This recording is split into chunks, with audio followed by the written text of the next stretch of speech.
El Ministerio Apostólico de Enseñanza y Predicación Rema Internacional presenta hoy al Reverendo Fernando García Sotomayor con la proclamación de las buenas nuevas de Dios para tu vida. El mensaje de ayer, el mensaje de hoy y el mensaje para la eternidad a los que tienen hambre y sed de la palabra de Dios. Un querigma de Dios para el que oiga, el que tiene oídos para oír. Escuche el dabar del Eterno a las naciones. Ahora es el tiempo para recibir el rema del Espíritu Santo a tu espíritu. Escuchemos con fe la memra del Señor para el alma.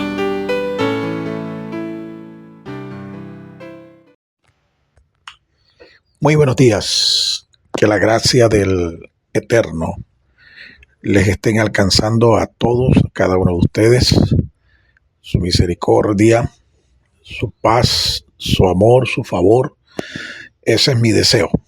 Les habla su servidor, Reverendo Fernando García Sotomayor, director del Ministerio Judeo-Cristiano Rema Internacional. Quiero compartir con ustedes una reflexión que la he titulado Gestionando las presiones ministeriales. Reitero, gestionando las presiones ministeriales. Esta reflexión la quiero basar en dos textos de la palabra de Dios. El primero está en la carta a los Hebreos, en el capítulo 3 y el verso 5. Se nos dice allí, por la inspiración del Espíritu Santo del Señor, que Moisés fue un hombre fiel en toda la casa de Dios como siervo. Moisés fue un hombre fiel en toda la casa de Dios como siervo. La otra reflexión está basada en el libro de los Hechos de los Apóstoles, capítulo 7 y el verso 35. De igual manera se dice allí, por la inspiración del Espíritu Santo, que a este Moisés que rechazaron los hebreos como gobernante y juez, a este Moisés Dios finalmente lo envió como gobernante y libertador por mano del ángel que le habló en la zarza. Dios nos bendiga por su palabra. Definitivamente este ángel que le habló a Moisés es nuestro Señor Jesucristo, ¿sí? Una manifestación del Hijo de Dios antes de su encarnación, ahí en la zarza. Porque Dios es el que llama, el Señor es el que llama al hombre y le comisiona y le envía para una misión. Eso siempre será así. Esta es una verdad incuestionable. Bien, cuando nos enfocamos en la vida de este siervo de Dios, Moisés, nos encontramos con historias verdaderamente sorprendentes. Este varón de Dios, Moisés, nació a la raza humana con un propósito ya preordenado por Dios. Y en el desarrollo de su vida nosotros vemos cómo Dios fue cumpliendo su propósito en la vida de este siervo. Al principio nosotros podemos corroborar, de acuerdo a lo que está escrito en el libro de los Hechos, que Moisés fue rechazado por sus hermanos, los hebreos. Fue rechazado, ¿sí? Y a causa de ese rechazo, él tuvo que huir de Egipto al desierto de Madián, en donde después de 40 años de haberse formado como todo un príncipe en la corte del faraón, tuvo que aprender el oficio de pastor en el desierto, ¿sí? Y a los 80 años, entonces, Dios le hace un llamamiento. Dios lo había llamado y lo había comisionado para que fuera gobernante y el libertador de su pueblo. A pesar de que su propio pueblo lo había rechazado, nosotros vemos que finalmente Dios lo confirma para que él fuera el gobernante y el libertador de su pueblo. Interesante. Este perfil de gobernante y legislador nosotros vemos en la Torá. Nosotros vemos en los 5 primeros libros de la Biblia, el llamado Pentateuco, nosotros vemos cómo Dios realmente le preparó, Dios lo instruyó, el Señor lo capacitó para que hiciera esa tarea.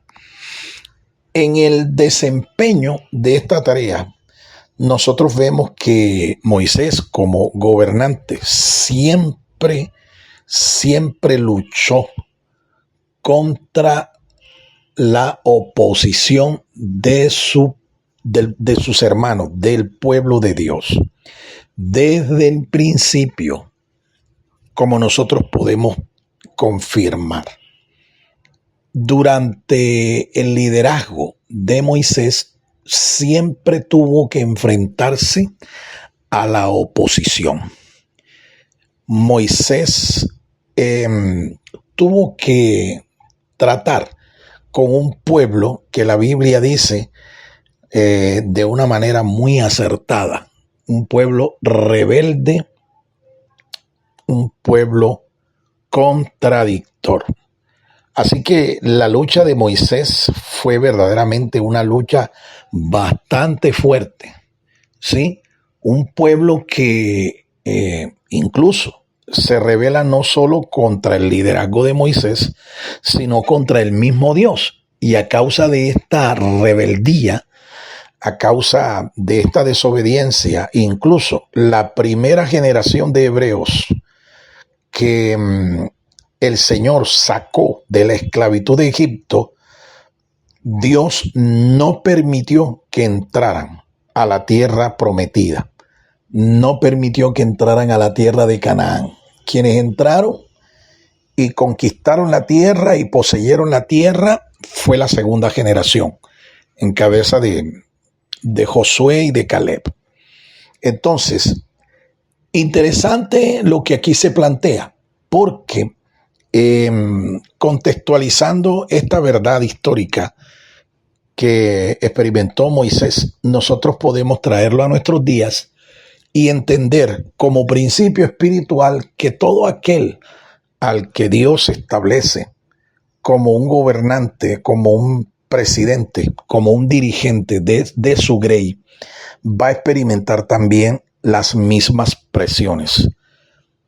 Por eso hay que saber gestionar las presiones en el ministerio. Hay que saberlas gestionar, hay que controlarlas, hay que manejarlas de una manera adecuada, de modo que estas presiones no nos desestabilicen, estas presiones no nos hagan tropezar e incluso rebelarnos contra Dios, ¿sí? Decepcionados por la actitud de la gente que se supone es el pueblo de Dios y que tienen que obedecer a sus dirigentes. Decepcionados, no vayamos a dejar de hacer lo que Dios en su soberana y sabia voluntad ha decidido que nosotros hagamos. Moisés tuvo que gobernar en medio de las presiones, pero tenemos que reconocer que definitivamente Moisés no supo, al final, no supo gestionar estas presiones, y por causa de no saber gestionar estas presiones, Dios no le permitió entrar a la tierra de Canaán. Es interesante. En el texto que leímos, en el libro de Hebreos, en el capítulo 3, verso 5, se nos dice que Moisés tenía un perfil muy alto en cuanto a su condición espiritual, su actitud para con el Señor. Dice el texto que él era un hombre fiel. Moisés era un hombre fiel en toda la casa de Dios. Entonces nos preguntamos, ¿cómo un hombre fiel en toda la casa de Dios, en su ministerio, cómo es que un hombre fiel fue disciplinado por el Señor y Dios no le permite entrar en la tierra de la promesa, en la tierra de Canaán? ¿Cómo? Si él era un hombre fiel. Ahora, esa verdad que nos está revelando este pasaje es confirmada en la Torá. Mire, encontramos más de 30 veces en la Torá que Moisés fue obediente, ¿sí?, en todo lo que Dios le mandó. Y la frase, como Dios le mandó a Moisés, así se hizo, como Dios le mandó a Moisés, se repite más de 30 veces en la Torá. Entonces, por eso es que el autor de la carta a los hebreos nos dice que este hombre fue fiel en toda la casa de Dios. Pero fíjense que a pesar de que se resalta su fidelidad en el ministerio, haciendo todo lo que Dios le dijo que hiciera, sin embargo, Dios no le permitió entrar en la tierra de Canaán, la tierra de la promesa. Y Moisés, cuando escribe el libro de Deuteronomio, en los capítulos 1, 3 y el 4, capítulos 1, 3 y el 4 de Deuteronomio, Moisés declara que los culpables de que Dios no le dejara entrar en la tierra de la promesa fue el pueblo.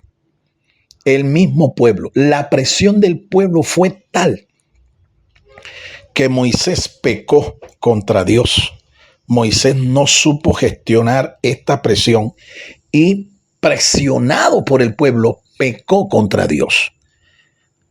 Usted se preguntará, ¿y cuál fue el pecado que comete Moisés para que Dios no le deje entrar? Bueno, le explico. En una ocasión, la murmuración del pueblo fue tal contra Moisés que Moisés tuvo que interceder delante de Dios para que Dios les diera agua, porque no tenían agua para beber en el desierto. El pueblo murmuró, se quejó, presionó a Moisés. Moisés clamó al Señor y Dios le dio una instrucción a Moisés. Dios le dijo a Moisés que le hablara a una roca gigantesca en el desierto, que le hablara y que Dios, iba a hacer que de la roca, ¿sí?, fluyera agua para que el pueblo no muriera de sed.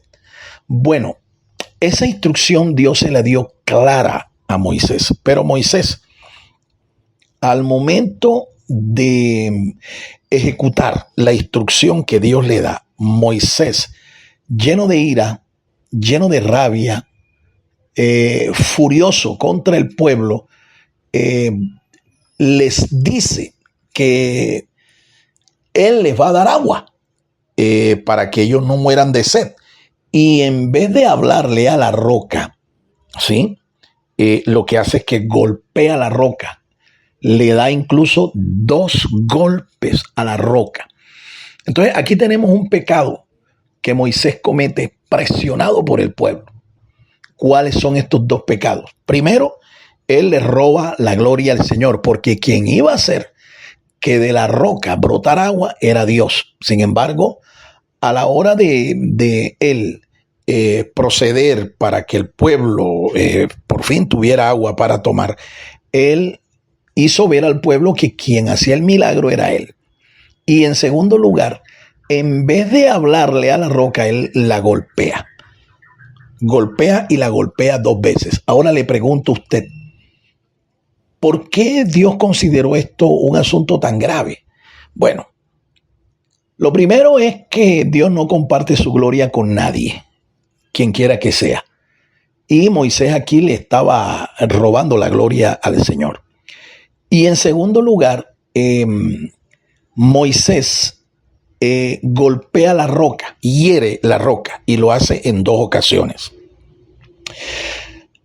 La roca, usted sabe qué es lo que emblemáticamente representa. La roca y ese golpe que la roca iba o recibió. La roca representa a Cristo. Y los golpes que Moisés le da a la roca representan la herida que Cristo iba a sufrir. El Mesías iba a sufrir. Es decir, su muerte. Su muerte. Una sola vez dice la carta a los hebreos que el Mesías tenía que morir, ¿sí?, para ofrecerse en sacrificio por los pecados y salvarnos de la condenación. Pero Moisés no golpea la roca una vez, sino que la golpea 2 veces. Lo que Moisés hizo fue aquí, pues, profanar la tipología que Dios mismo había establecido con respecto a la herida y la muerte de su hijo en la cruz del Calvario. Dios es bien serio con estas cosas. Por eso, cuando tú descubras en la Biblia la tipología, la forma como Dios ha representado a personajes, a instituciones, a fiestas, a eventos, ¿verdad? Usted debe tener mucho cuidado. Una vez que conozca usted el símbolo, el significado de cada tipo, usted tiene que guardarlos. Usted no puede, no importa quién quiera que usted sea, usted no puede tener autoridad para profanar, para los tipos violarlos, los tipos bíblicos violarlos. Moisés lo violó. Por eso Dios no le permitió entrar. Y aunque Moisés de una manera humilde y de una manera insistente le rogó a Dios que lo dejara entrar, Dios no lo dejó entrar. Incluso Dios se enojó con Moisés porque Moisés estaba rogándole que lo dejara entrar. Sin embargo, Dios le permitió vislumbrar la tierra, ¿sí?, antes de que su siervo muriera. Dios le permitió contemplar la tierra, ¿verdad?, antes de que muriera. Y finalmente, pues, Moisés muere y muere sin ver la tierra. Ahora, la no entrada a la promesa, a la tierra de la promesa, no indica que Moisés perdió su salvación. No.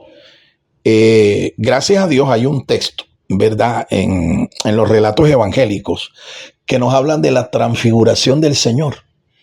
Y en esa transfiguración, que no es más que un anticipo de la venida del reino sobre esta tierra, en esa transfiguración se le aparecieron al Señor 2 personajes. Uno de ellos el profeta Elías. ¿Y quién cree usted que fue el otro? Sí, Moisés. De manera que Dios no permitió a su siervo entrar a la tierra prometida, pero sí le permitió entrar en el paraíso. Bendito y alabado sea el nombre del Señor.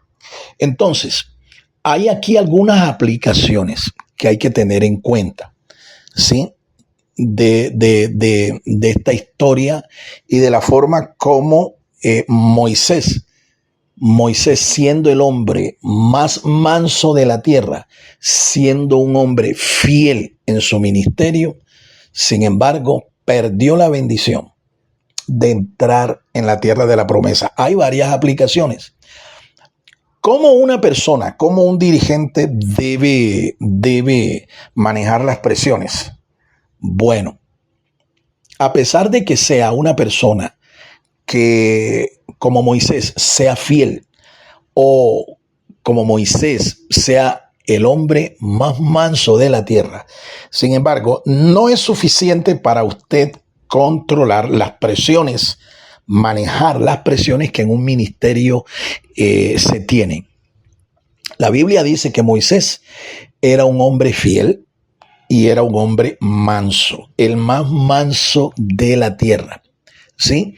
Cuando nosotros hablamos de fidelidad y mansedumbre, estamos hablando de dos de las manifestaciones del fruto del Espíritu. El apóstol Pablo escribe a los Gálatas y habla acerca del fruto del Espíritu. Y dice el apóstol: mas el fruto del Espíritu es amor, gozo, paz, paciencia, benignidad, bondad, fe o fidelidad, mansedumbre, templanza. 9 manifestaciones que algunos han dicho que realmente es una sola y que es el amor, el fruto del Espíritu, y que lo demás son manifestaciones del amor. Bueno, esta interpretación la podemos aceptar. Aquí lo importante es que 2 de estas manifestaciones abundaban en la vida de Moisés, siervo del Señor. Él era un hombre fiel y era un hombre manso. Sin embargo, de este fruto del Espíritu, San Pablo habla de una manifestación que es supremamente importante, y creo yo que esa fue la que le faltó a Moisés. Sí, estoy hablando de lo que Pablo llama el dominio propio o templanza. La templanza o el dominio propio. ¿Sí? Fruto del Espíritu Santo. Y al parecer, en Moisés no estaba esta manifestación del Espíritu Santo. ¿Por qué digo yo eso? Porque si Moisés hubiera sido un hombre templado, un hombre equilibrado, un hombre con la capacidad de dominar sus pensamientos, dominar sus palabras, dominar sus reacciones, sus apetitos, sus emociones, Moisés no hubiera pecado de la manera en que pecó y acarrear las consecuencias de este pecado. La templanza es el fruto del Espíritu que nos permite a nosotros manejar, ¿sí? Controlar, gobernar nuestros pensamientos, nuestras palabras, nuestras emociones, nuestros apetitos y también nuestras decisiones, las decisiones de nuestra voluntad. En esto fue que el siervo de Dios falló. Por eso creo que como aplicación nosotros tenemos que pedirle al Señor que realmente nos permita ser llenos del Espíritu Santo para que Él produzca en nosotros estos frutos y nosotros podamos realmente dominar, controlar, manejar, administrar, gestionar las presiones que se viven en un ministerio. No solo es importante que nosotros vivamos una vida de devoción, una vida piadosa, que practiquemos la oración, que practiquemos el estudio de la palabra de Dios, la meditación en la palabra de Dios. Estas son prioridades en un ministerio. Cultivar la vida de oración, la vida devocional y cultivar también la meditación, el estudio de la palabra el ministerio de la palabra. Son prioridades, pero le aseguro que una vida de oración le va a permitir a usted tener comunión con el Espíritu Santo. Y si usted tiene comunión, si nosotros tenemos la comunión del Espíritu, de seguro que el Espíritu Santo va a producir en nosotros esos frutos o ese fruto que nos va a permitir a nosotros vivir en victoria. Nos va a permitir a nosotros poder superar cualquier oposición, cualquier resistencia, cualquier ataque, cualquier crítica y sobreponernos a la crítica y seguir ministrando al Señor, seguir dirigiendo, ¿sí?, nuestro ministerio. En la vida actual, las presiones a las que son sometidos los ministros del Señor son muchas, son grandes. Estas presiones a veces vienen de adentro mismo, ¿sí?, de la grey de Dios. Encontramos opositores dentro del mismo pueblo del Señor, dentro del mismo grupo de personas a las que estamos dirigiendo. A veces los enemigos, como dijo el Señor, son los de la propia casa.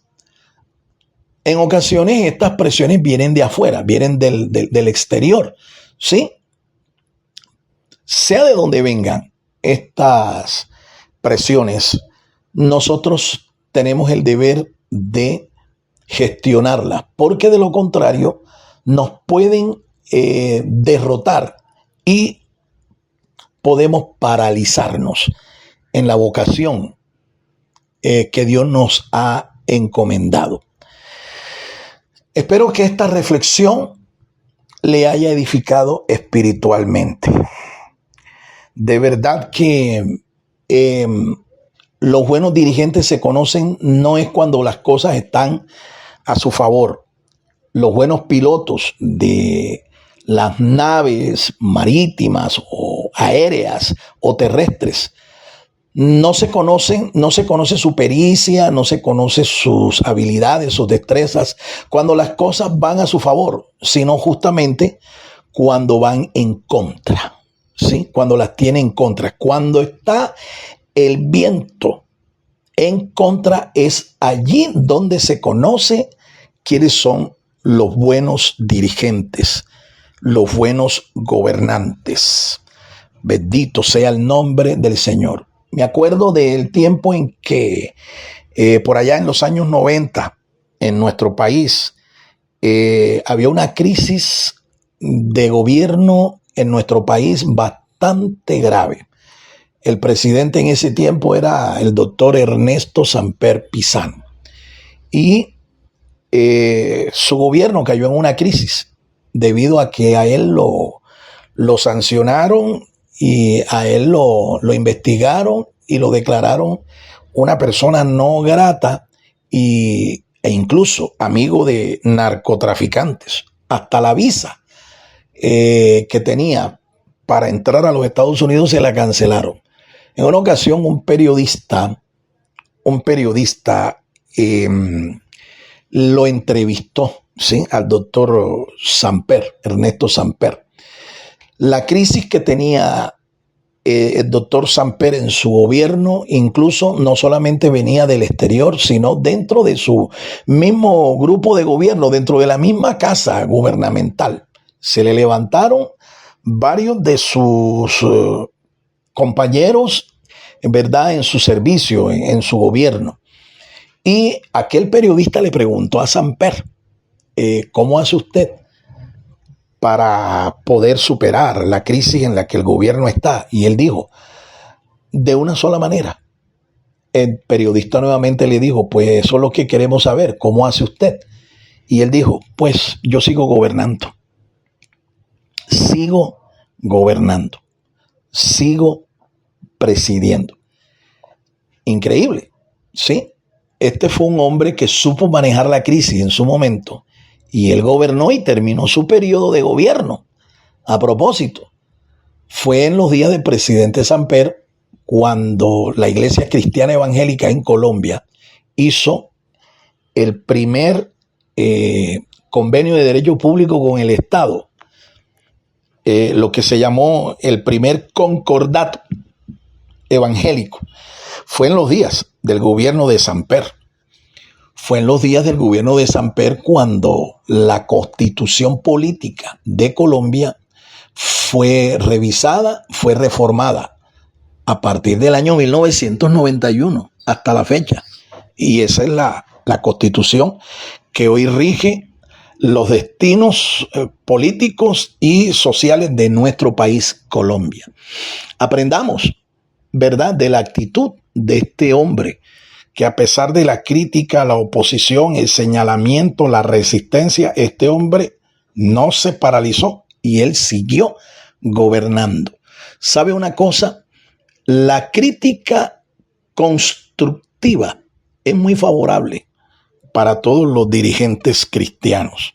La crítica, no la crítica verde, la crítica destructiva, sino la crítica constructiva. Hay que escucharla porque es para bien.